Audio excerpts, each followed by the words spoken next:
राधे राधे गुरु जी। जी गुरु जी के चरणों में मेरा कोटि प्रणाम। मेरे पूरे परिवार की तरफ से आपको राधे राधे। खुश रहिए। गुरु जी, ये है मेरा प्रश्न कि ये जो गायत्री मंत्र होता है क्या हम लोग को पढ़ना चाहिए? वेद मंत्र है और वेद मंत्र जब तक यज्ञोपवीत ना हो तब तक नहीं पढ़ना चाहिए। जी नियम है। गुरु जी, मैं आपको धन्यवाद करना चाहूँगी जो आपने हम लोग जैसे युवा को इतना ज़्यादा सीख मिला आपसे कि आप कहते हैं कि बच्चे की अगर 21 साल में शादी ना हो तो बच्चे भागम भाग कर देते हैं। मेरी उम्र 29 साल की हो गई, 4 मार्च आएगी तो 30 लग जाएगा। अभी तक मेरी शादी नहीं हुई है और मैं 12 साल से बाहर रहती हूँ। मेरा तो एम था ही नहीं कि मतलब शादी करना, लेकिन आपके प्रश्न से जवाब मिलता कि शादी करना ज़रूरी है।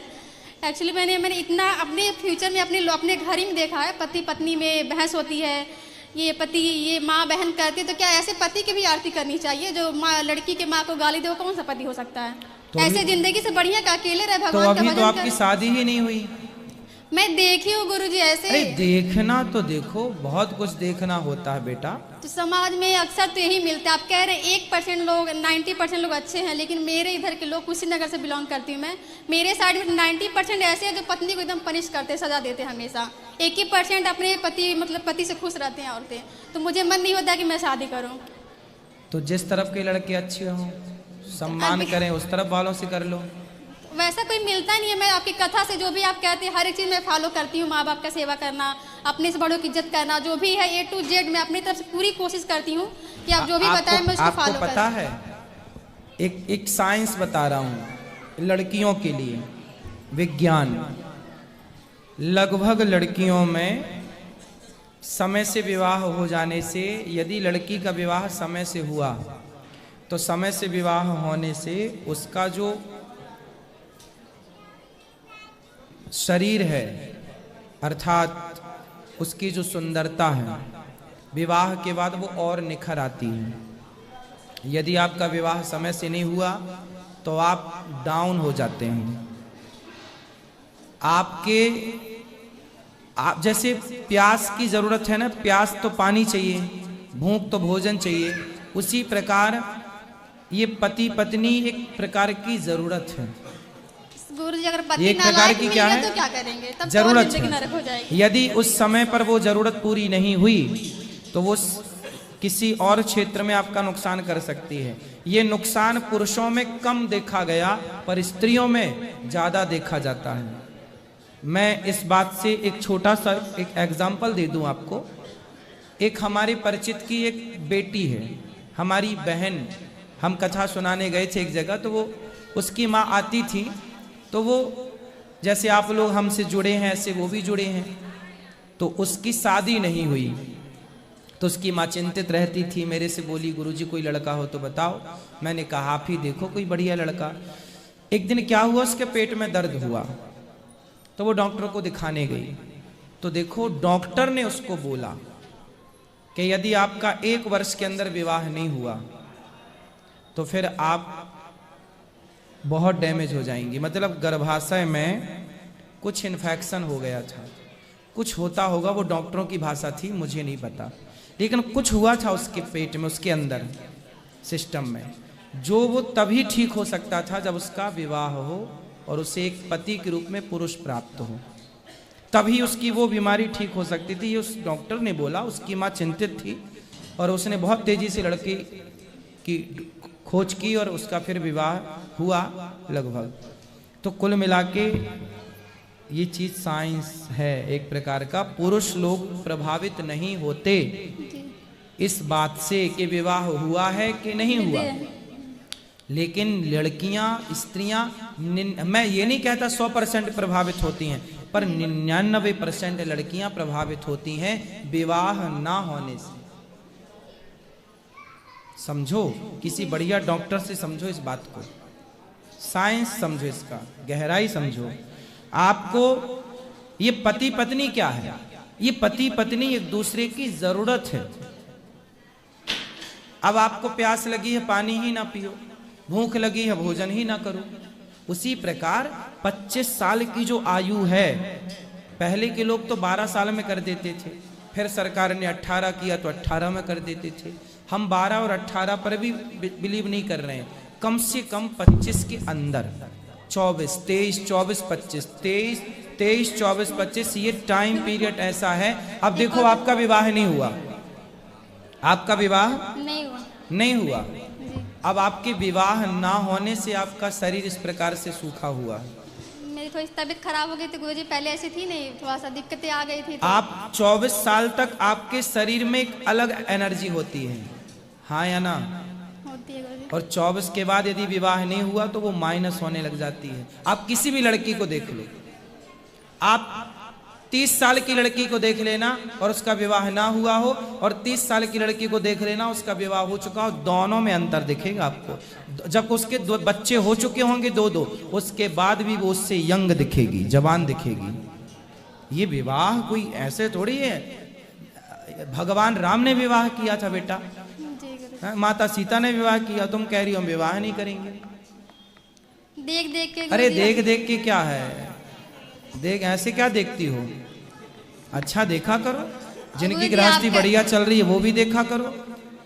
गुरुजी आप कहते हैं कि हमें अच्छा कर्म करना चाहिए, सब लोग करते हैं जो भी, मतलब मैं तो करती हूँ अपनी तरफ से, लेकिन बहुत लोग देखते हैं जो अच्छे कर्म करते हैं वो बहुत जल्दी खत्म हो जाते हैं, जो बुरे कर्म करते अरे हैं काफी। स्वामी विवेकानंद जी 39 ईयर्स हमारे भी इस पिताजी उम्र में भी, चले गए वो। मेरे भी पिताजी 39 तो अच्छे आदमी, सुनो स्वामी विवेकानंद जी अच्छे थे या नहीं? जी अच्छे थे। पर वो कम समय में चले गए। आद्य शंकराचार्य जी 29 वर्ष की आयु में चले गए। उनके जैसा ज्ञानी, उनके जैसा विद्वान, उनके जैसा समाज सुधारक कौन रहा होगा? अच्छे लोग क्या, आपको क्या लगता है कि 100 साल जीना अच्छा है? नहीं अरे गुरुजी। बुद्धू आदमी 100 साल भी जी जाए तो क्या कर लेगा? स्वामी विवेकानंद जी और आद्य शंकराचार्य जी ने 29 और 39 साल में जो कर लिया वो आदमी 100-200 में नहीं कर पाए। तो लंबी आयु पाके क्या करोगे? झांसी की रानी कितने साल की थी बताओ? 29 साल की थे लगभग तब, इस 28 है वो, सॉरी सर 23 साल की। हाँ आपसे छोटी थी और आज तक देखो नाम चल रहा है। और शादी हो चुकी थी, बच्चा पीठ में बांध के लड़ती थी अंग्रेजों से, फिर खूब लड़ी मर्दानी वो तो। झांसी वाली। हाँ तो मेरी बहन झांसी की रानी कम उम्र में चली गई। इसका मतलब क्या है कि जो अच्छा कर्म करता महाराज जी जल्दी क्यों चल? अरे अच्छे लोगों की जरूरत यहाँ भी पड़ती है तो अच्छे लोगों की जरूरत वहां भी पड़ती है। आपको क्या लगता है? आपको क्या लगा आदमी मरे ही ना? नहीं गुरुजी, हमारे पिताजी बहुत कम अच्छे एज में लोग चले ही गए। जल्दी जाते हैं। अच्छे लोग यहाँ भी काम के वहां भी काम। बुरे लोग बैठे, बुरे लोगों को भगवान बोलते वहीं रहो 100-200 साल तक। क्या करोगे यहाँ के? वहां भी बेड़ा गर्द कर रखा है, यहाँ की क्या करोगे फिर? ठीक है, राधे राधे गुरुजी। हाँ खुश रहो।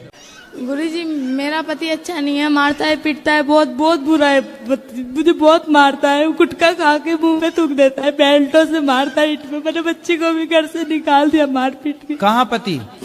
बरसाना से आई हूँ गुरुजी। वो आए नहीं?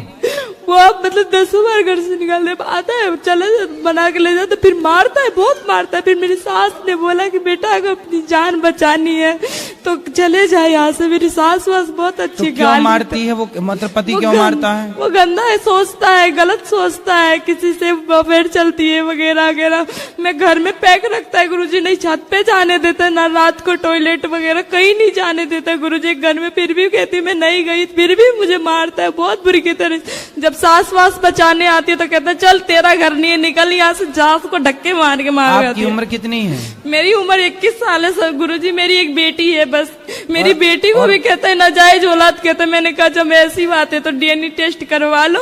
मैंने बच्ची को भी मेरे सर पे लग गया था, अभी भी गुरुजी मेरे टांट वाट सब फोड़ दिया था गुरुजी। मैं 7 दिन से। कितने साल का है वो पति? 24 साल का है। क्या करता है? अभी कुछ नहीं करता गुरुजी। गुरुजी मैं कब से काम ढूंढ रही हूँ गुरुजी। मैं अपने बच्चा पालना चाहती हूँ। मैं अपने तो अभी आप आई हो तो घर में बता के आई हो? सबको पता है। क्या? सास वास सबको पता है।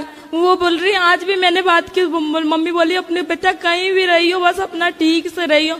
वो बहुत अच्छी है, सब अच्छी तो वो है। शराब पीता है पति क्या? हाँ वो पीता है, शराब गांजा सब पीता है।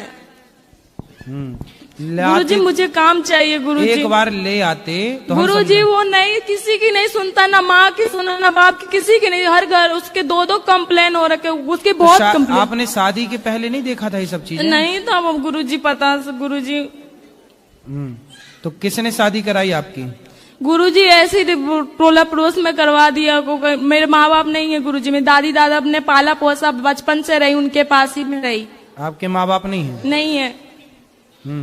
और दादा दादी ने शादी कराई? बहन है, उनसे मैंने फोन करके बोला तो बहन कह गई बहन मैं क्या कर सकती इसमें। उन लोग को मैंने सारी बात बताई, वो बोली मैं क्या कर सकती, मैं गुरुजी मेरे पास कहीं घर नहीं, मैं गुरुजी मैं पढ़ी दिल्ली से पढ़ाई की हूँ गुरुजी, मेरे को नौकरी चाहिए गुरुजी। नौकरी तो मिल जाएगी, काम तो मिल ही जाएगा गुरुजी, मैं कहाँ ढनक रही हूँ गुरुजी काम के लिए। लेकिन आप एक बार ना उसको ले आओ मेरे पास। नहीं आए गुरुजी, नहीं आपकी कथा सुनता है, ऐसी बात नहीं, वो सुनता है मतलब ऐसी रील्स वगैरह देखता है ना तो उसमें आपकी आते, मैं उसको बहुत सबने समझा लिया, टोरा पड़ोस सबने समझा लिया, किसी की नहीं मानता। अपने भाई को भी जब वो बोलते तो अपने भाई को भी ईंट फेंक के मारने को तैयार हो गया।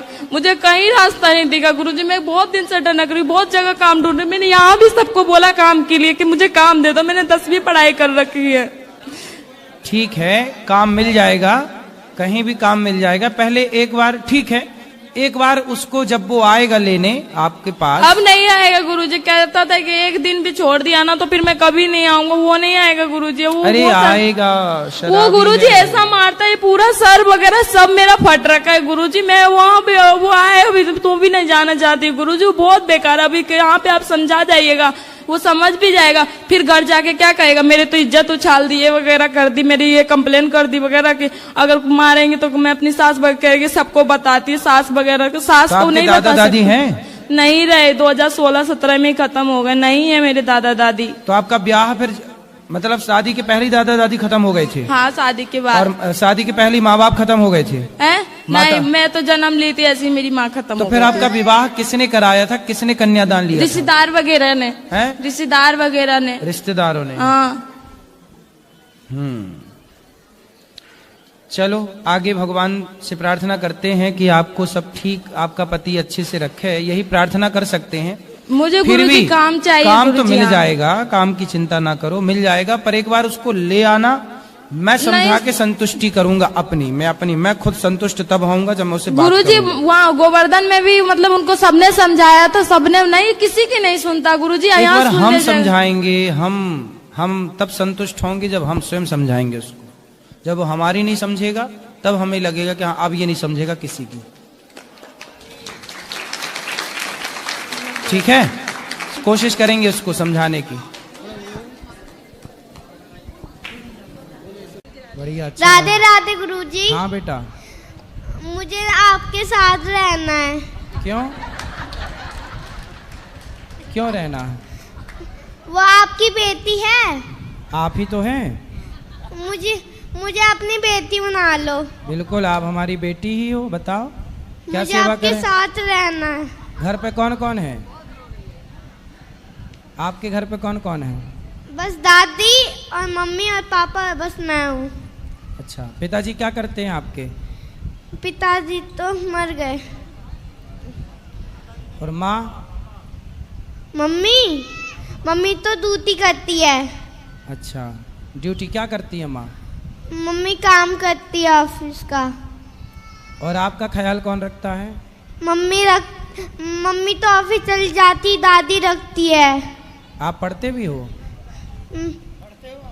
हाँ, पढ़ती हूँ। कौन सी कक्षा में?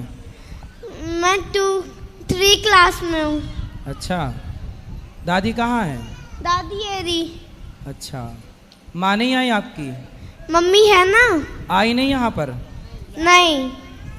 अच्छा, ठीक है, आप हमारी बेटी ही हो, बहन ही हो। बिल्कुल, मुझे आप अपने घर ले जाओ अपने साथ। हाँ ठीक है, ठीक है। जब जाओगे? दादी तो है अभी आपकी सेवा करने के लिए, संभालने के लिए आपको। हाँ। अभी दादी है, आपको कोई दिक्कत हो, कभी कोई तकलीफ हो तो आप अपने भाई को याद करिएगा, ठीक है? ठीक। खुश रहो। माँ को बात कराओ, दादी अम्मा को। राधे राधे गुरुजी। हाँ मैया। जब से आपको ये देखी है पूरा कैब में रोती रहती है। क्यों? आज गुरु माँ को देखी, इतना रो रही थी, इतना जो मैं उन्हीं के पास रहूंगी। दोनों मतलब बेटा बहू जॉब करती है, तो ये मेरे पास शुरू से 5 दिन की जब ये पैदा हुई तब से मेरे ही पास ही रहती है। अच्छा, तो क्या नाम है जब इसका? आराध्या। और इसके पिता का नाम क्या? मुकेश झा। तो वो मुकेश जी हैं? हाँ। तो ये नहीं दादा। अच्छा, दाद- इसके वो- पिता नहीं है? इसके पिता है, वो ये नहीं है, दादा नहीं है। पिता है? हाँ इसके पिता है। अच्छा, अभी तो कह रही थी पिता नहीं है। नहीं है, दादाजी नहीं है। दादाजी नहीं है, ठीक है, ठीक है। चलो इस तरफ लाओ, बैठो बैठो, सबको मौका मिलेगा, बैठो बैठो। राधे राधे गुरुजी। जी जी। मेरा आपसे एक सवाल है। हमने अब से 18 साल पहले गुरु मंत्र लिया था। 18 साल पहले? जी। 18 साल तो नहीं, ज्यादा हो गए। नहीं, कहीं और से। अच्छा, आपने कहीं और से मंत्र लिया जी। था? अच्छा, तो कुछ घरेलू परिस्थितियां ऐसी हुई कि हम सब कुछ भूल गए। भूल गए, फिर? तो क्या हम दोबारा ले सकते हैं? भूल गए तो ले सकते हैं। अब ना हमें गुरु मंत्र याद है और ना गुरुजी, तो ले सकते हैं। तो कब दे सकते हैं आप? कल यात्रा आपकी रहेगी, तो आप सुबह सुबह आ जाइएगा, 5:45 बजे सुबह सुबह। जिनको गुरु मंत्र लेना है, यात्रा में है, तो सुबह 5:45 बजे आ जाइएगा। गुरुजी राधे राधे। हाँ जी। 19 में परिक्रमा आपके साथ लगाई थी, ये मेरी दूसरी परिक्रमा है 84 कोस की। अच्छा, 19 में भी थे आप? हाँ जी, इसके लिए आपको धन्यवाद। खुश रहिए। आपके द्वारा ही मेरी 2 परिक्रमा हो गई। एक प्रश्न है, एक प्रश्न। हाँ बोलो बोलो। एक प्रश्न भैया, जो मैं कल परिक्रमा करके आए थे 4 धामों की, तो उसका फल वही मिलेगा जो उत्तराखंड में जाते हाँ हैं? हाँ वही है, वही मिलेगा। वही है। अच्छा, और गुरुजी आप मेरे गांव भागवत करके आए थे सपने कहाँ? में। सपने में। सपने में? और आप हमारे घर खाना भी खा के आए थे। सपने में? सपने में। अच्छा है, तो भगवान को कितनी चिंता है। हाँ। ऐसे तो मैं सब जगह जा नहीं पाता। हाँ जी। तो सपने में जा जा के खा पी आता हूँ। हाँ जी। आपने हमसे मांग के खाना खाया था, हमने फिर दिया था आपको। हम तो मांग के खाते हैं। हाँ जी। हाँ ठीक। हम तो मांग मांग के खाते हैं। वहां दो ये मैया को, मैया को। बैठ जा बेटा। श्री राधे राधे प्रभु। जी जी चरण में दासी की प्रणाम स्वीकार करे प्रभु। जी हमको बहुत अच्छा हुआ आज, जी। बहुत आनंद आया आपके साथ में। अच्छा लगा? आपको रोम रोम से कन कन से बहुत बहुत धन्यवाद। खुश रहिए, खुश। बहुत बहुत शुक्रिया। शुक्रिया जी, शुक्रिया शुक्रिया। शुक्रिया शुक्रिया। चलो पीछे दो। शुक्रिया शुक्रिया। शुक्रिया गुरुजी आपने ना शुक्रिया बनाया, जो भी कुछ तुमने शुक्रिया। दिया। चलो बढ़िया। राधे राधे गुरुजी। हाँ बेटा। हम तो आप परिक्रमा कर लिए, हमें पता नहीं था, तो हम लोग भी कल पैदल यात्रा कर रहे हैं परिक्रमा के लिए। सही, अच्छा तो है, करो। तो गुरुजी मेरा पापा को और दीदी को आशीर्वाद दे देते आप। पापा नहीं, पिताजी। पिताजी को और दीदी जी को आशीर्वाद है। जीजा जी को भी। जीजा जी को भी। और हाँ। कितने जीजा और हैं? मेरा एक ही जीजा है। एक जीजा को आशीर्वाद। एक छोटा भाई है, उसको भी छोटे दे भाई को दीजिए। आशीर्वाद। एक मेरा दोस्त है, उसको। दोस्त को आशीर्वाद। हमको भिखारी कर दीजिए। तुमको भी आशीर्वाद। हाँ ठीक तुम्हारे है। पूरे खानदान को आशीर्वाद, पूरे गांव को आशीर्वाद, पूरे शहर को आशीर्वाद। राधे राधे गुरुजी। हाँ। मेरा एक प्रश्न है, मैं बचपन से देखती आ रही हूँ, जो लोग नियम धर्म कर्म से मन से बहुत भक्ति करते हैं, उनके जीवन में बहुत कष्ट है। सबके जीवन में कष्ट है जो भी भक्ति करते हैं। मैं भी ठाकुर जी को मानती हूँ, उनके इर्द गिर्द ही मेरे विचार रहते हैं, लेकिन इतने नियम मैं नहीं पालन कर सकती हूँ। जो थोड़ा होता है वो मैं करती हूँ, लेकिन जो ज़्यादा नियम पालन करते हैं इतना कष्ट में रहते हैं, फिर भी उनके साथ तर ब तर उल्टा होता ही जाता है। तो कहते हैं कि ये सब कर्मों का खेल है, उनके कर्म है, जैसे वो कभी कुछ पिछले जन्म में किया होगा, कभी इस जन्म में किया होगा, उनका फल है उनका दुख। लेकिन मेरे को ये समझ नहीं आता कि जब कर्म करके फल लेना है, कर्म करके फल लेना है, तो वो भक्ति का उसमें क्या योगदान है, वही मेरे को। और जब भगवान कहते हैं कि मेरी आप भक्ति करोगे तो मैं हर चीज़ से आपको मुक्त कर दूंगा, आपके लिए जीवन आसान कर दूंगा, तो फिर कर्म का दोष कैसे लगेगा, मुझे वो समझ नहीं आता। वाह, सुंदर प्रश्न है, इसलिए ताली बजाओ। सब बैठो आप लोग। अच्छे प्रश्न पूछने चाहिए ऐसे जैसे इन्होंने पूछा। सब बैठो, पहले अगल बगल की बहन है, सब बिठाओ। सुनो, इन्होंने पूछा है कि जब कर्म का ही फल भोगना है तो फिर भक्ति करने की क्या जरूरत है? सिंपल ये है। क्यों? सही है। अर्जुन भक्त थे कि नहीं? माइक ले लो, आगे पीछे की मैया बैठ जाओ। अर्जुन भक्त थे कि नहीं? जी थे ना। लेकिन अर्जुन को भी 12 वर्ष का वनवास जाना पड़ा। 12 साल तक जंगल में रहना कोई सरल काम तो नहीं है। 1 साल अज्ञातवास, जंगल में रहना, किसी के दास दासी बन के रहना सरल काम तो नहीं है। जबकि अर्जुन जैसा भक्त कौन होगा? फिर भी उन्हें कष्ट उठाना पड़ा। भगवान राम तो स्वयं भगवान थे, 14 साल का कष्ट। माता सीता तो साक्षात लक्ष्मी थी, फिर भी दर दर की ठोकर जंगल में लकड़ियां काट काट के बच्चों का लव कुश का लालन पालन किया। इसी प्रकार अब आप कहते हैं कि जब हम भक्ति करें तो फिर कर्म ही का फल भोगना है, तो भक्ति का अर्थ क्या? बात ऐसी है बेटा कि कर्म तो अपनी जगह है, कर्म तो हमें भोगनी है, हमें भी भोगना है, आपको भी भोगना है। भक्ति सिर्फ इसलिए की जाती है, इसलिए नहीं की जाती कि भगवान हमें पैसे वाला बना दें, भगवान हमें धन धान्य से भर दें, घर में सब कुछ हो। भक्ति का मतलब पैसा पाना नहीं, भगवान से बेटा बेटी मांगना नहीं। अरे भगवान की भक्ति आपको जो देगी, कोई कर्म में इतनी ताकत नहीं है कि आपको वो दे सके। अब उदाहरण से समझो, विभीषण को लंका का राजा बना दिया, क्या विभीषण का कोई ऐसा कर्म उसे राजा बना सकता था? कर्म अच्छे करता था फिर भी लातें खाता था, रावण लात मार के निकालता था, उसके कर्म का भी उसे दंड मिला। पर भगवान की भक्ति जो की, उस भक्ति का भी फल, कर्मों का फल यदि मिलता है तो भक्ति का फल भी मिलता है। थोड़ा सा देर है। विभीषण को भक्ति का फल मिला। उस कोई व्यक्ति ऐसा कितना कर्म करता कि वो लंका का राजा। भगवान कर्मों के फल को नहीं देखते कि तुमने भक्ति हमारी कितनी की। जब भक्त शरण में चला जाता है तो भगवान भूल जाते हैं कि कितना बड़ा पापी और पतित है, उठा करके राज सिंहासन पर बिठा देते हैं। दूसरा सुग्रीव, सुग्रीव भी लातें खाता था भाई की, दर दर की ठोकर खाता था, उठा के बिठा दिया। तो भगवान बेटा, भगवान जो दे सकते हैं कोई नहीं। इसलिए गलती हम लोगों की है कि हम उम्मीद क्या करते हैं, हे भगवान हम तुम्हारे इतने बड़े भक्त हैं, तुमने हमें बेटा भी नहीं दिया। हे भगवान हम तुम्हारे इतने बड़े भक्त हैं, रहने को घर भी नहीं दिया। हे भगवान तुम्हारे हम इतने बड़े भक्त हैं, हमारा पति नहीं सुनता, बेटा नहीं सुनता। भगवान की भक्ति का मतलब ये नहीं कि तुम्हारा बेटा सुने, तुम्हारी बेटी सुने, तुम्हारा घर बन जाए। जो भाग्य, सुदामा ने सारी जिंदगी गरीबी देखी है, क्या सुदामा से बड़े भक्त आप और हम हैं? क्या हो सकते हैं? नहीं। लेकिन सुदामा से ज्यादा हमारी शिकायतें हैं।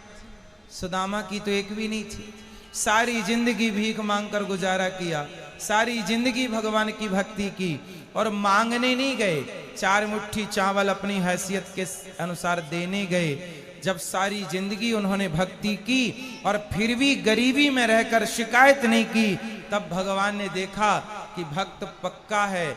50 रुपए का घड़ा जो खरीदती हो ना मेरी बहन, उस घड़े को भी कुम्हार हफ्ते भर पकाता है भट्टे में, महीनों तक पकता है वो, कम से कम 10 दिन की आग तो देता होगा, तब जाके वो काले से लाल होता है, माटी पक जाती है तो लाल हो गया।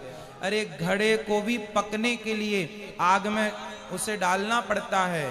तो भगवान जब अपने भक्त को पकाएंगे तो थोड़ा तो दुखों की आग में तपाएंगे कि देखें कितना कच्चा कितना पक्का।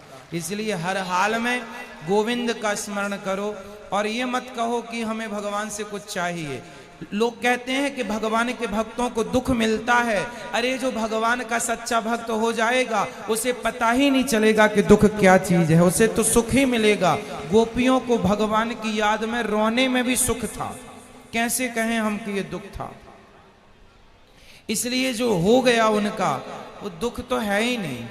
दुख तो वो लोग दुखी हैं जो कोठी बंगलों में रहकर भी जो ईश्वर को भूला पड़ा है वो सब दुखी हैं, और जो ईश्वर की शरण में है याद कर रहे हैं सब सुखी हैं। अब उस सुख को आप दुख मान रहे हैं वो अलग विषय है। इच्छाएं ज्यादा है ना बेटा आपके अंदर, इसलिए वो इच्छाएं आपको दुखी बनाती रहती। इच्छाएं छोड़ के एक बार शरण में चले जाओ, वो कभी ना पाया होगा आपने जो शरण में जाकर के प्राप्त हो जाएगा। एक बार सच्चे होकर जाना। गुरुजी एक प्रश्न और है, जैसे मैं आसपास देखती हूँ, मेरे आसपास जीवन में भी देखती हूँ, जो भक्त है चलो उनका मैं समझ गई कि वो दुख है क्यों है, भक्ति का क्या महत्व है, लेकिन जो भक्त को दुख दे रहा है, जो उसको गाली दे रहा है, उसको उस चीज़ का एहसास भी नहीं होता। मुझे नहीं समझ आता वो क्या सोचता है, वो ऐसा क्यों करता है, और उसका पूरा जीवन अच्छे से चल रहा होता है और वो भक्त रो रहा होता है, और उसका पूरा जीवन अच्छे से चलेगा। अगर उसको सजा मिलेगी तो वो भी मरने से कुछ दिन पहले, तो उसका जीवन तो मज़े से गया और भक्त का पूरा जीवन रोने में या कष्ट में तकलीफ में गया। तो फिर उसका भक्ति न करना या करना, उसमें क्या उसमें अंतर हो गया? फिर वो तो दुख दे के मज़े कर रहा है, अंत में 4 दिन भुगत लिया और फिर चल लिया। वो बेचारा भक्त पूरा टाइम रोता रहता है, गाली जो खाता भक्त रहता है। होता है ना बेटा,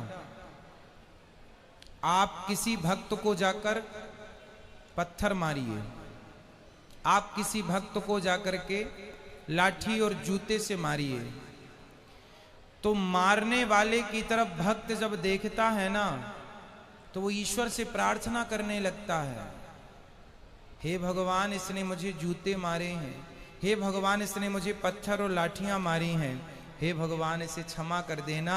क्योंकि भगवान बड़े गुस्से में आ जाते हैं जब कोई भक्त को मारता है। पर वो भक्त, आज की कथा सुनी आपने, द्रौपदी के 5 बेटों को मार डाला था अश्वत्थामा ने, और भगवान ने पूछा कि बता क्या करूं इसके साथ, तो द्रौपदी ने क्या कहा? छोड़ दो, छोड़ दो। कोई भक्त यदि बदले की भावना रखे बैठा है तो भक्त हो ही नहीं सकता। भक्त तो ये चाहता है कि इसने गलती की है पर भगवान इस पर क्षमा करना, और भगवान क्षमा करते नहीं हैं। विभीषण को लात मारा रावण ने, मारा, लात मारा भगवान ने, भगवान को, भक्त को। भगवान ने कहा रावण तुमने मेरी छाती में लात मारे होते ना मैं तुम्हें माफ कर देता, तुमने भक्त को मारा है इसलिए माफ नहीं सर्वनाश करूंगा, कर दिया। एक बात बताओ कि जब तक रावण ने विभीषण को लात नहीं मारा तब तक राम जी ने लंका में एक भी बाण छोड़ा हो, एक भी नुकसान किया हो लंका का, तो मुझे बताओ।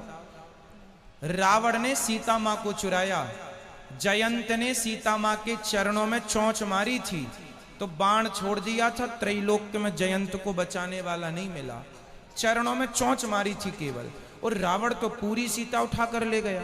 तो क्या राम जी बाण वहीं से बैठे बैठे ना मार देते? रावण तो मर जाता। लेकिन नहीं, राम जी ने कहा कि रावण भले मेरी पत्नी का हरण किया हो लेकिन मेरे भक्त को रोटी खिलाता है विभीषण को, इसलिए मैं बाल भी बांका नहीं करूंगा। लेकिन जब उस भक्त को लात मारा तो राम जी ने सर्वनाश कर दिया। भगवान कहते हैं तुम मुझे लात मार दो सह लूंगा, मेरे भक्तों को मारोगे विनाश कर दूंगा।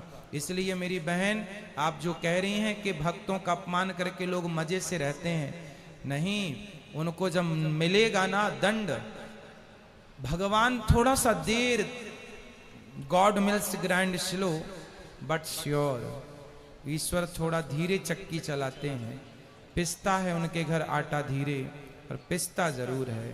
हिसाब तो पाई पाई का रखते हैं ना भगवान, जब देंगे ना तो खूब नानी याद आएगी। और आप ये मत सोचो जैसे मैंने, आप भक्त हो, आप भक्त हो और मैंने आज आपको अपमानित किया, आपको मारा मैंने, तो आप तो भक्त हैं, आप तो मेरे से कोई ना कुछ ना कहेंगे और मैं तो मौत से रह रहा हूं, लेकिन मेरे जीवन के आखिरी तक और जो अगला जन्म होगा वो सारे जन्म में इस जन्म का ये दंड भोगना पड़ेगा।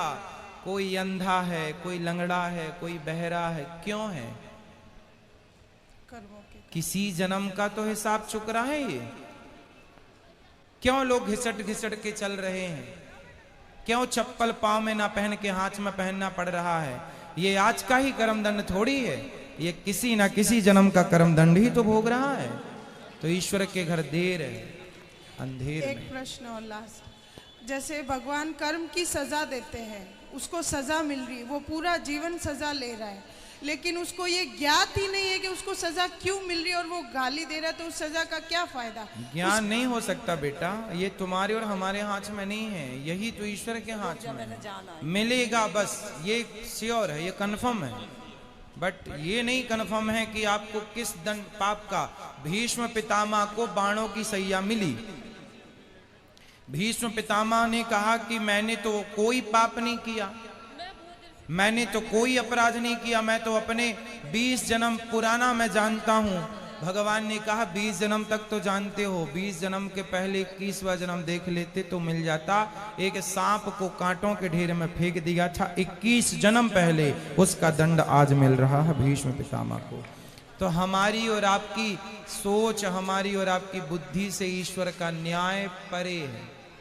महाराज जी, जैसे मेरे जीवन में है, मेरे साथ कुछ बुरा होगा, कुछ समय के लिए बुरा लगेगा, लेकिन मैं सोचूंगी कि शायद ये मेरे कुछ कर्मों की सजा है, फिर मैं माफ़ी भी मांगूंगी, तो क्या मुझे वो माफ़ी मिलेगी उस भाव के साथ, उस फील के साथ? यदि हमने कोई अपराध किया हो और हम सिर्फ भगवान की शरण में चले जाएं, तो भगवान कहते हैं सन्मुख हो ही जीव मोहि जबहि, जन्म कोटि अघना सहि तबहि, अघमेंस पाप। जो मेरे सन्मुख आकर मेरा हो जाता है, मेरे में आत्मसमर्पण कर देता है, मैं उसका